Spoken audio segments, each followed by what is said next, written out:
¿cómo están? Les doy la bienvenida a este nuevo capítulo de Plumas para Escribir. Hoy, de hecho, vamos a tratar una temática que lo cierto es que es de extrema actualidad. Vamos a hablar de unas alternativas más prometedoras dentro del campo de ciencia y, bueno, que se encarga de prever la salud y el bienestar de nuestros animales.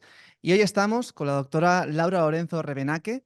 Ella es profesora de Instituto de Ciencia y Tecnología Animal de la Universidad Politécnica de Valencia, de la cual también hemos traído a muchos de nuestros autores de la revista. Además, he de comentar, cabe destacar, que en relación a la temática que trataremos hoy, que es como les comentaba, los bacteriófagos, ella ha centrado durante mucho tiempo sus estudios y líneas de investigación en la aplicación de bacteriófagos como alternativa al uso de antibióticos en la producción animal, así como estudiar su efecto sobre la microbiota y metaboloma intestinal. Así que primeramente, Laura, bienvenida, ¿cómo estás? Muchas gracias, Gerard. Muchas gracias por tu presentación y por haberme invitado a estar hoy aquí con vosotros. Antes de empezar, sí que voy a hacer una especial mención también al resto de autores que nos han acompañado en esta edición de la revista con este artículo en concreto, los cuales son Laura Montrodasi, Francisco Marco Jiménez, Clara Marín y Santiago Vega, que estos dos últimos seguro que muchos de ustedes lo conocen dentro del canal por otros vídeos que hemos realizado. Así que tengo que comentar primeramente para contextualizar un poco la temática que trataremos hoy, porque al final viene muy acompañada por el contexto que vivimos en el campo, ¿no? Como es esa reducción de antibióticos dentro de la producción animal. Así que, doctora, cuéntenos un poco el contexto que vivimos hoy en día y por qué es tan importante buscar alternativas. Pues sí, las resistencias a los antibióticos es un problema que nos afecta a toda la humanidad. Cuando hablamos de resistencias a los antibióticos, nos referimos a esa capacidad, a esa estrategia que tienen las bacterias de evitar la acción inhibitoria o letal de los antibióticos. Cuando nosotros administramos un antibiótico, esto ya se lleva viendo desde el origen de estos, cuando lo administramos hay bacterias que son sensibles y por lo tanto van a morir, pero sin embargo hay otras que adquieren esta capacidad de poder resistir a él. Entonces, ¿qué ocurre con estas bacterias? Que favorecen el desarrollo de más bacterias resistentes. Además, no solo esto, sino que estas capacidades se las van a transmitir a sus bacterias descendientes e incluso también a las bacterias con las que conviven en el mismo ambiente. Esto pues favorece a todo el desarrollo de resistencias, pero no solo en bacterias que viven en simbiosis con nosotros, en un proceso en el cual ambos salimos beneficiados, sino que también lo produce en los microorganismos patógenos. Por ello, la Organización Mundial de la Salud ha destacado que la resistencia a los antibióticos es el problema más serio al que nos enfrentamos actualmente. Incluso a esto le podemos dar cifras concretas, ya que cada año mueren en Europa más de 35.000 personas a causa de la resistencia a los antibióticos. Que si queremos dimensionar un poco esta situación, es como si toda la ciudadanía de Teruel muriera a causa de una infección que hasta hace 2 días pues sería totalmente superable solo con la administración de un antibiótico. Entonces, para intentar ayudar a controlar toda esta situación, la Agencia Europea del Medicamento publicó hace unos años una categorización de los antibióticos que se utilizan comúnmente en veterinaria para intentar controlar todo su uso. Para ello los categorizó en cuatro estados. El estado A, que es los antibióticos que se deben evitar, son aquellos que no se pueden utilizar en veterinaria porque son de rescate en humana. La categoría B, que son los de restringir, son aquellos que debe evitarse su uso en veterinaria solo para aquellos casos que sean de extremada urgencia. Luego la categoría C, que es aquellos que se tienen que tomar con precaución, que hay alternativas en humana, pero en veterinaria solo pueden utilizarse en caso de que no hayan antibióticos de la siguiente categoría, que ya sería la categoría D, que es con prudencia, que serían los que utilizaríamos como primera línea. Sin embargo, no todas las noticias son negativas, ya que hace apenas 2 meses, en febrero de 2024, 3 de las agencias europeas que se encargan del control del uso y efectos de los antibióticos, como son el Centro Europeo de Prevención y Control de Enfermedades, la Autoridad Europea de Seguridad Alimentaria y la Agencia Europea del Medicamento, han dicho que este descenso global que está habiendo del consumo de antibióticos pues está reflejándose en que las bacterias que hay presentes en animales y en personas también están disminuyendo su nivel de resistencias. De hecho, España es el primer país que va a la cabeza en la reducción de consumo de medicamentos, de antibióticos veterinarios y el tercero en humana. Todo esto gracias a los esfuerzos que estamos haciendo desde todos los sectores ganaderos y en especial en la avícola, ya que pues, los ganaderos, veterinarios, toda la industria pues, está haciendo esfuerzos muy importantes para conseguir reducir estas resistencias teniendo un producto de extremada calidad.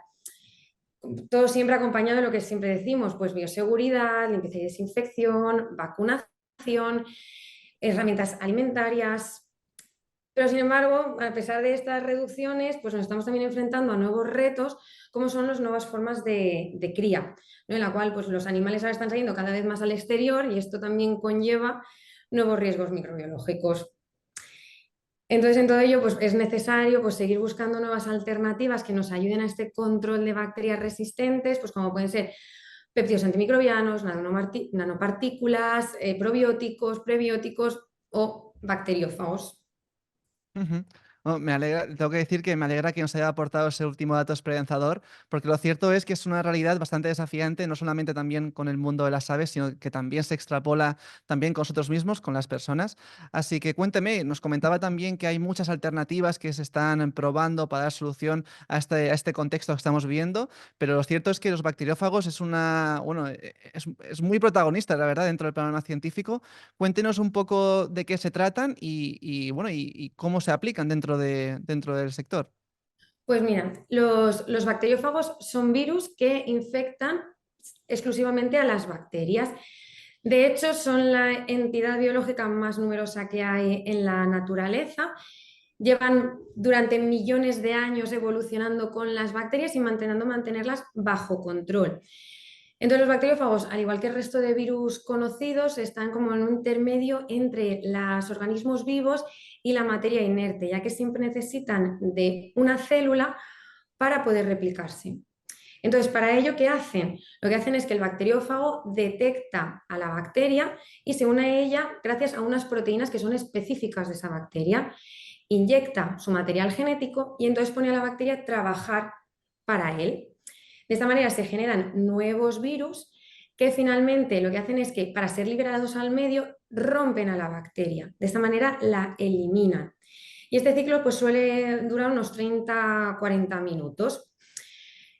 Entonces, claro, estas características que hacen que el bacteriófago se una específicamente a la bacteria hacen que sea muy específico de ella. De hecho, son específicos de género, pero incluso de especie o de cepa, no de cepa, que hace que sean pues muy que haya una distorsión muy pequeña del ambiente, del resto de bacterias que viven en el mismo ambiente. Ujú. No, no, un artículo muy interesante. Lo voy a comentar porque al principio lo cierto es que se me ha olvidado. El artículo es explorando el impacto de los bacteriófagos, posibles agentes modulares de la microbiota gastrointestinal. También les recomiendo a todo el mundo a leérselo esta edición de febrero. Y precisamente comentaba, ¿no?, que es muy interesante porque de hecho también nos da algunos ejemplos puestos a la práctica, como es el sistema de integrados. ¿Por qué es interesante esta alternativa a este tipo de sistemas? Los bacteriófagos que los podemos clasificar en primer lugar como una herramienta de biocontrol. ¿Por qué? Porque nosotros al final estamos tomando algo que está en la naturaleza y estamos haciendo que trabaje más eficazmente para nosotros. Entonces, claro, una herramienta de biocontrol pues es menos agresiva con el medio ambiente, es más respetuosa, podríamos llamarla green friendly, y esto pues hace también que el público en general lo vea con mejores ojos, a diferencia de mejor otras herramientas químicas. Entonces, una de las herramientas más destacadas de los bacteriófagos como herramienta de biocontrol es que nosotros pues, podamos a poder intentar aplicarlos en toda la cadena de producción, un poco desde la granja al tenedor en este concepto. Por ejemplo, si nosotros nos situamos en una etapa de granja de producción, podemos aplicarlos incluso desde los inicios. En la incubadora, nosotros se pueden aplicar los bacteriófagos para intentar evitar que desde el huevo hasta la formación del pollito, este se vea infectado por bacterias. Luego, si nos vamos a la granja, podemos aplicarlo sobre los animales como terapéutico, como profiláctico, por diferentes vías de administración. E incluso también podemos utilizarlo cuando estemos limpiando y desinfectando las naves, sobre todo para aquellas bacterias que los desinfectantes no consiguen eliminar, sobre todo por los biofilms, pues los bacteriófagos pueden servirnos de gran ayuda. Y luego ya si nos vamos a matadero, pues ahí también podemos aplicarlos. ¿Por qué? pues hay un punto del procesado en el cual hay mucho riesgo de que la canal se quede contaminada pues, por los restos del intestino, ¿no? Entonces, pues aquí podrían utilizarse como ayuda para eliminar esta contaminación y también, pues como estamos hablando de las superficies, no solo en mataderos, sino también ya a nivel industrial. E incluso como bioconservante en los envasados, ¿no? No en Ujú. Europa, pero sí que fuera de Europa hay hecho productos a base de bacteriófagos que se utilizan en los envases de los alimentos para el control de listeria, de salmonela, de E. coli. Entonces podemos utilizarlo, como podéis ver, en toda la cadena de producción. Ujú. También es interesante porque, aunque parece, ¿no?, una alternativa muy prometedora, también nos comenta que no debemos olvidarnos que aplicar cualquier tipo de producto dentro del animal conlleva una serie de efectos, ¿no? Como bien menciona, que podríamos alterar su equilibrio microbiano. La verdad es que, también como apunta en el artículo, es un campo que aún se nos escapa un poco a nuestra comprensión, ¿no? Y aún tenemos muchas incógnitas. Entonces, en este sentido, ¿cuáles son los principales desafíos que afrontamos para aplicar este tipo, bueno, los bacteriófagos dentro del campo avícola en este caso?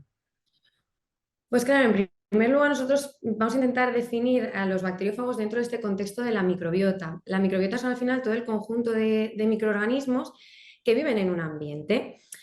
Entonces, estos microorganismos, pues vamos a tener microorganismos comensales que viven en simbiosis con nosotros, pero también vamos a tener microorganismos patógenos. Entonces, sí que se ha visto en todos los estudios y ya es de sobra conocido que esta microbiota va a tener efectos directos sobre la salud de los animales y también en la salud de las aves, no son menos, sobre todo la microbiota gastrointestinal. Entonces, claro, nosotros cuando estamos aplicando un tratamiento, tenemos que tener en cuenta qué efectos va a tener sobre la microbiota. Cuando aplicamos los antibióticos, ahí ya se ve que hay un efecto indiscriminado, no solo de la bacteria patógena, sino de las que conviven con ella. Entonces, claro, los bacteriófagos que a priori parecen que tienen un efecto directo sobre una bacteria en concreto, pues tenemos primero que comprobar qué efectos hay sobre el resto de la microbiota en este caso. Y en cuanto a los tipos de estudio que se realizan en este tema, pues a nosotros principalmente nos basamos en estudios de secuenciación genómica masiva, en los cuales lo que hacemos es leer el ADN de las bacterias que habitan. Hasta ahora es verdad que los estudios han estado intentando dar nombre a qué bacterias hay en el ambiente y estas bacterias, si tradicionalmente se han relacionado con animales sanos o animales enfermos, pero ahora los estudios quieren ir más allá y quieren pues, ver también estas interrelaciones que se establecen entre las bacterias, el huésped, qué funciones van a tener ahí. Entonces, pues aún queda mucho por conocer en todo este ámbito. Ujú. Entrando un poco más en detalle en lo que estamos comentando del día de hoy, los fagos, ¿qué impacto han podido observar en la microbiota? Y también un poco, como nos comentaba, ¿qué resultados han podido obtener también de su uso? Pues mira, en este tema aún queda mucho, también mucho por descubrir porque actualmente solo hay 8 artículos que estén publicados que hayan estudiado el impacto de los bacteriófagos sobre la microbiota de las aves. Ujú. Entonces, claro, hoy pues, se intenta trabajar en este tema. Nosotros lo que hemos intentado en nuestro trabajo es intentar coger estas bases de datos con este ADN de las bacterias que han encontrado e intentar reanalizarlo todo junto para poder intentar dar un conocimiento más global, porque estas bases de datos son públicas. Entonces, lo que sí que hemos visto que resulta evidente es que la aplicación de bacteriófagos va a tener un impacto en la microbiota, más allá del el efecto que voy a tener sobre la bacteria que es diana, Ujú. porque incluso en ausencia de esa bacteria diana va a haber un impacto en la microbiota. ¿Cómo va a darse esto lugar? Pues la verdad que es una pregunta fascinante, pero que estamos intentando ir resolviendo cómo interactúa este fago con el resto de bacterias. Las teorías que hay actualmente más aceptadas son tres. La primera de ellas es un reemplazo de las bacterias. Si yo tengo una bacteria y la elimino con mi fago, otras bacterias tienen que ocupar este nicho y esto me va a producir un cambio. Pero además también hay fagos que no son que si son específicos de una bacteria también pueden afectar a otra, como muchas veces ocurre con Salmonella y E. coli. Luego, por otro lado, está el factor del sistema inmunitario. Está claro que los bacteriófagos no nos afectan a las células de los animales, de los humanos, pero sí que cuando se administran, el sistema inmunitario puede reaccionar ante ellos, ante su presencia. Entonces, esto puede generar a lo mejor una pequeña inflamación en el área que me produzca cambios en la microbiota. Y por último, hay una última teoría que es la adaptación del fago. Hemos dicho que cuando el fago no tiene a la bacteria, la bacteria diana, él pues está en el medio inerte esperando encontrarse a su bacteria, pero puede ser que para intentar replicarse lo que hace es que produce cambios en su estructura y empieza a atacar a otra bacteria frente a la que no tenía efecto. Entonces, todo ello todas estas causas pueden ser las responsables de todos los cambios que estamos viendo en la microbiota. Pero como decimos, aún quedan muchos interrogantes por descubrir en este sentido. Sí, sí, lo cierto es que debo felicitarle por el trabajo que están haciendo, porque al final, como usted comenta, es un mundo aún con muchas incógnitas, ¿no? Y al final, bueno, también es un poco la propia naturaleza de la investigación, ¿no? Un poco descubrir que al final estoy seguro que, bueno, es al final dar un poco la solución a estos desafíos que muchas veces el trabajo que realizan en la investigación queda un poco opacado, pero es sin duda una de las más importantes para, bueno, pues para tener a disposición la producción que tan presente está en nuestro país, por ejemplo. Así que, bueno, muchas gracias también por haber visitado hoy el canal y haber comentado esta temática tan interesante. Muchísimas gracias a vosotros, ha sido todo un placer. Pues hasta aquí la entrevista de hoy. Como os he dicho al principio, se trata de una entrevista extraída del artículo explorando el impacto de los bacteriófagos, posibles agentes moduladores de la microbiota gastrointestinal, como hemos observado en la entrevista de hoy. Hemos hablado con la doctora Laura Lorenzo Rebenaque, ella es profesora de Instituto de Ciencia y Tecnología Animal de la Universidad Politécnica de Valencia. Hasta aquí la entrevista de hoy. Espero que os haya gustado. No olviden compartirlo, darle me gusta y nos vemos hasta la siguiente entrega de Plumas para Escribir. Hasta pronto.